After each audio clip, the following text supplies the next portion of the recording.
Something exciting is happening. Many Jews today feel the need for a revitalized Judaism. People are searching for a more vital and authentic mode of Jewish expression,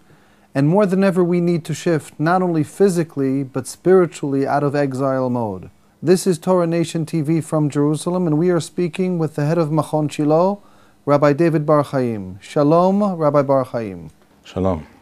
The Rabbi recently published a halachic decision which deems it obligatory to vote in Israeli national elections. What is the basis for making such a claim? The basis for the Psak Halacha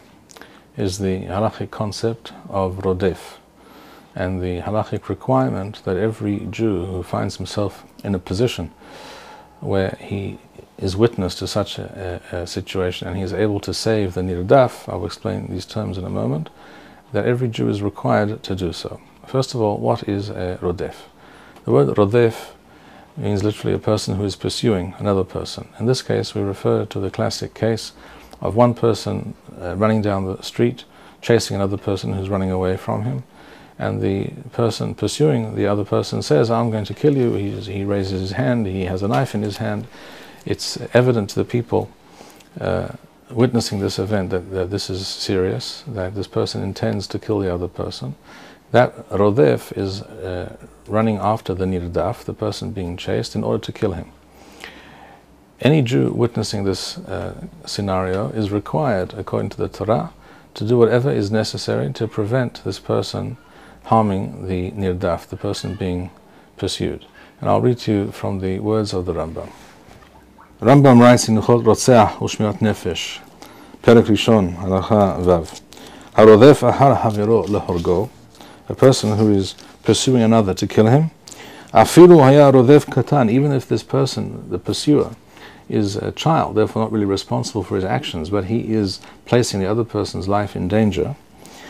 Haray Kol Yisrael Metzuvim Lahatzir HaNirdaf Miyad HaRodef. All Jews who are present, who are able to do something, are required to save the life of the person being pursued,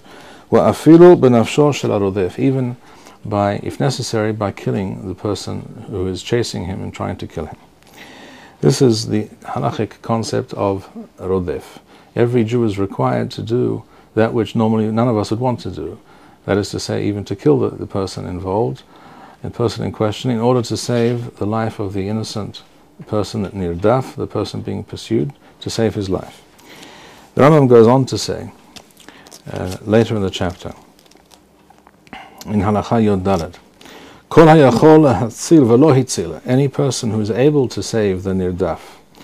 and is not do so, over al lo ta'amod al dam re'echa, he is transgressing, he is guilty of transgressing the mitzvah of the Torah, the negative commandment in Vayikra Perek Yod Teth, of not standing by idly whilst your brother's life is being threatened. In other words, the requirement for every Jew to save the life of the nirdaf, the person being pursued whose life is in danger, is a double requirement. A, he is required to do something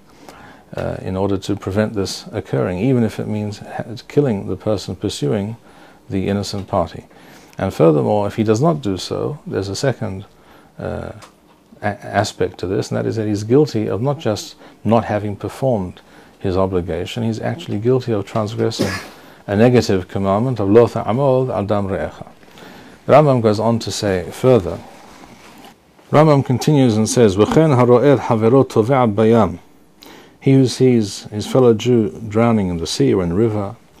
Ol nesatim ba'im alo, or he sees highway robbers or other violent, evil people attacking this other person, or hayara'a ba'alo, or he sees that he's about to be attacked by a wild animal, وَيَخَوْلَ هَسِّلُوهُ بَعَسْمُهُ, and he's able, by his own efforts, to save this person from being harmed. Or sheyiskora hirim lahasilo v'lo hitzilo, or he's able to hire others. He's even required to put out money to do this. He's able to hire others who will be able to save him. Or sheshama goyim or mosarim mahashavim ala ra'a, or he is aware that certain evil people, Gentiles or Jews who make common cause with the enemies of the Jewish people or some foreign power or government in order to bring about evil to this individual Jew or to a number of Jews, or they're planning to entrap him, ensnare him, or harm him in some way, and he does nothing to inform this person and to warn him. Or he is aware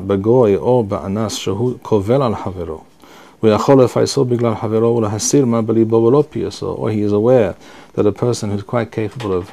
killing or harming this person in a very serious way is planning to do so or to make a complaint to the authorities, an unjust and unfounded claim which will result in great harm coming to this person and possibly also will cost him his life. And anything similar to these examples, he who does not do what he's able to do, what is within his power to do to prevent such a thing happening, is guilty of transgressing the mitzvah of the Torah of lo ta'amod al dam ra'echa, of not showing care and not showing responsibility when it comes to saving the life of a fellow Jew. It should also be pointed out that in many of these situations, it is not always certain, even if a person makes the effort to save the other person, it is not certain that he will succeed, but he is required to make the effort, he is required to try, if he thinks that he has a good chance of doing something, or even a small chance of doing something. Because when it comes to safek nefashot, anything to do with danger to life,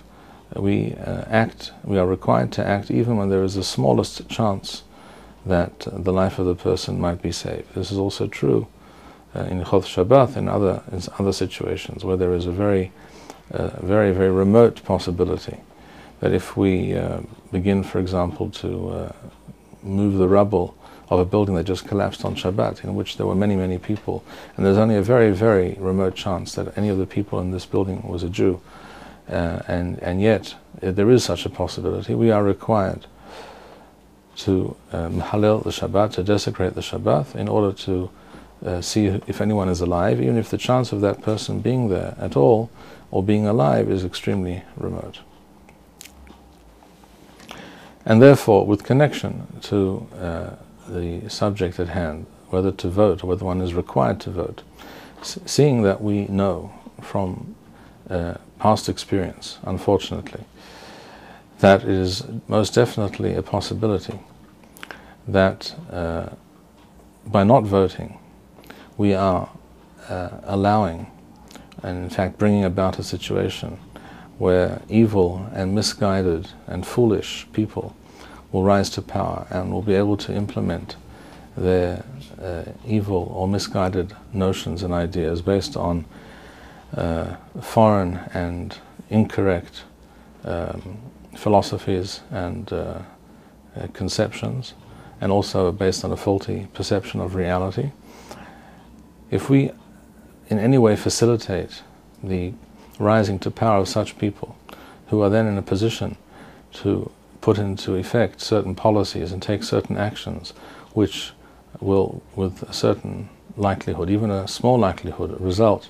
in bringing about danger to life, etc., of even one Jew, let alone many Jews, let alone the entire Jewish people, then we of course are required to do everything in our power to prevent this. And the most obvious thing that we can do when it comes to the elections is to vote for those who will not do such things, and those who will oppose such attempts and such actions. And we all know from recent events in Israel, both in the very recent past and going back over 20 years to the time of Oslo, etc., we know that sometimes the most disastrous and the most pernicious decisions have been passed, sometimes even on the basis of one solitary vote, in the case of Oslo, that was bought by way of offering a bribe in the form of a car to a certain politician, in other cases by a handful of misguided or evil people being bought off or convinced in some way or another to go along with a certain policy. We know that the result of these kinds of policies and actions was the death and the injuring of many Jews, and a placing of Klal Yisrael as a whole, of the Jewish people, in a very precarious situation. And by not voting, there is no question that we are in some way abetting these people, and we are allowing them to rise to a position where they are able to, or they may at least be inclined to do such things and to take such actions. And we are required, therefore, by this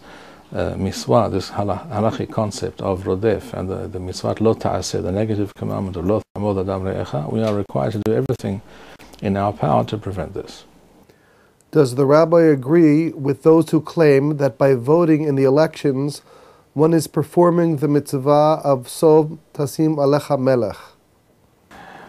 I most certainly do not agree with this claim, because this claim is based on two errors of judgment and inaccurate information. The first error is that the miswah, the commandment of the Torah, Som Tasim Alecha Melech, which refers to the requirement to appoint a proper Jewish leadership for the Jewish people in Eretz Yisrael, to look after their affairs and to do everything that is required for the welfare and the benefit of the Jewish people and the furthering of the Jewish people's purpose on earth. That miswah is not, unfortunately, this time achieved by voting in the election. If the election system, the electoral system and the regime in Israel that we have today, if these realities were of a different sort altogether, that is to say, if we were talking about a system based on Torah principles and values, then it would be very possibly correct to claim that by voting one is at least participating in the general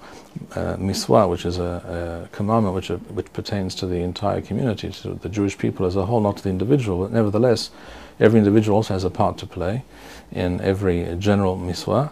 It would be correct to say that by voting you are participating in such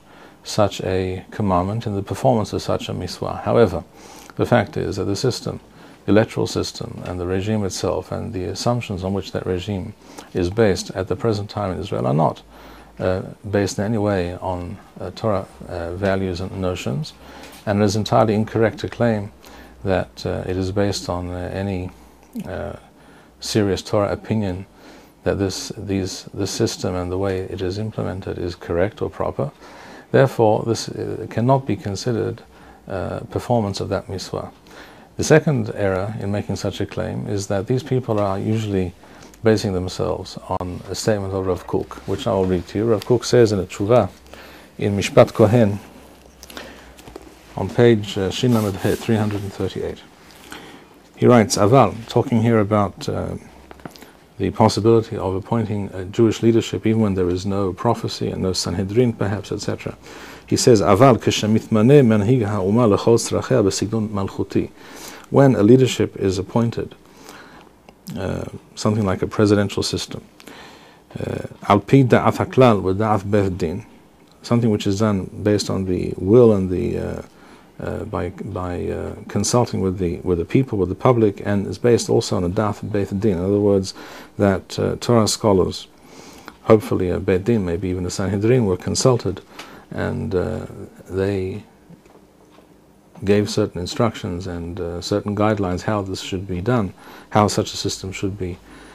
organized, so that the choice, the person chosen, will be a correct and proper and valid choice. In other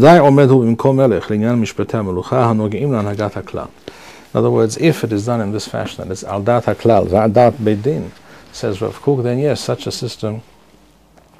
the person chosen by such a system in such a fashion does in fact stand in place of a king in the usual classic sense, and has many of the powers and obligations and privileges of the king, as is described in the Torah and the Rambam, shall we say, etc. However, those who make such a claim, for whatever reason, seem to have ignored the simple fact that the system that we have today in Israel is not based on any da'at beidin whatever. It is well known that no Torah body or no collection or even individual Torah scholar was ever consulted by anyone in the political leadership of the state of Israel from its inception as to how the regime should be established and how the electoral system and the system of government should work, and what are the Torah guidelines for such a eventuality. None of this was ever done, and it is well known. No one can deny such a thing, and therefore the essential ingredient, dat beit din, that the Rav Kook speaks of, is entirely absent in our case. And therefore the reason I say one must vote is not because of the performance of the positive miswa of som tasim alecha melech, but rather because of the negative miswa of lo ta'amol adam re'echa. What does the rabbi say to those who claim that seeing that the regime and the electoral system are not based upon Torah principles and values, it is therefore forbidden to participate in such elections? This view too is completely misguided. It would be wonderful if we could participate in a system of government, in an electoral system, etc., where the essential principles and assumptions of the system were based on the Torah, where all the candidates were of a certain type, of a certain caliber, and therefore we could feel much more comfortable and happy about participating in such a system, in such an election. That would be obviously something any Torah Jew, all of us, would want to be the case. However, we know this is not true. We also know, on the other hand, that by not voting, by sitting on the sidelines and allowing others who are very, very distant from the world of Torah, from Torah concepts and ideas, to participate, we are simply adding more weight and power to their vote, to their opinion, and therefore we are bringing about a situation, or there's definitely a possibility of bringing about a situation where terrible ideas and policies and people who are very, very far removed, to put it mildly, from Torah, will be in a position of power to bring about terrible consequences for the Jewish people. Therefore, it cannot be admitted that the inner revulsion that one might feel with justification when it comes to participating in such a system, which is so corrupt and so misguided and so much a simple copy and paste from the world of the nations to the reality of the Jewish people, something which should not be the case. Without a doubt, it should not be so. We cannot allow this feeling of discomfort or even revulsion or some kind of ideological purity, a desire to be ideologically pure, and therefore not participate in such an event, such an election. We cannot allow for these kinds of thoughts and feelings to take place, to take the place of rational, cogent Torah thought. No person can put their own feelings and preferences ahead of the clear and explicit miswah of the Torah. Just as the Torah tells us that when we see the rodef chasing the nirdaf, the pursuer chasing the innocent person to kill him, we are required to save that innocent person, even if it means having to kill the rodef, something which no normal person would want to do. Or similarly, another situation, when it comes to Ilchot Shabbat, even if we know that a certain person's life is in danger, and the only way to save this person's life, or to discover whether he's in fact alive and that we can do anything for him at all, is by being Mahalel Shabbat, by desecrating the Shabbat. We are required to do so, even though no normal Jew wants to desecrate the Shabbat, and this is a very serious thing. But any Jew who stands on the sidelines and says, well, I don't want to dirty my hands by killing another person, or I don't want to Mahalel Shabbat in order to discover whether this person's alive or not, because he may not be alive, and therefore it will become clear retroactively that I was desecrating the Shabbat for no purpose. A person who says such a thing is sinning in a very, very grievous manner indeed. Therefore, no person has the luxury or any way is permitted to make the claim that, well, I don't want to dirty my hands, I don't want to kill another person, another human being, and therefore I'll do nothing. Or in the case of Ilchot Shabbat, I don't want to desecrate the Shabbat in order to discover whether this person is alive or not alive, whether I can save him or not, because I don't want to desecrate the Shabbat, and maybe he's not alive at all, and maybe therefore the whole thing would have been for naught. A person who makes such a claim and simply stands there and does nothing when he could in fact do something, such a person is guilty of a very grievous sin and transgression, and this is something that cannot be countenanced under any circumstances. Thank you, Rabbi Bar-Hayim. We would like to encourage our viewers to share these videos with friends and send in your responses. We would also like to suggest the following opportunity to our viewers. If you identify with Rabbi Bar-Hayim's message and would like to sponsor or dedicate a video interview with the Rabbi in honor or memory of a loved one, if you would like to obtain Birkon Nusach Eretz Yisrael or invite the Rabbi for a speaking engagement, please email us at office@machonshilo.org.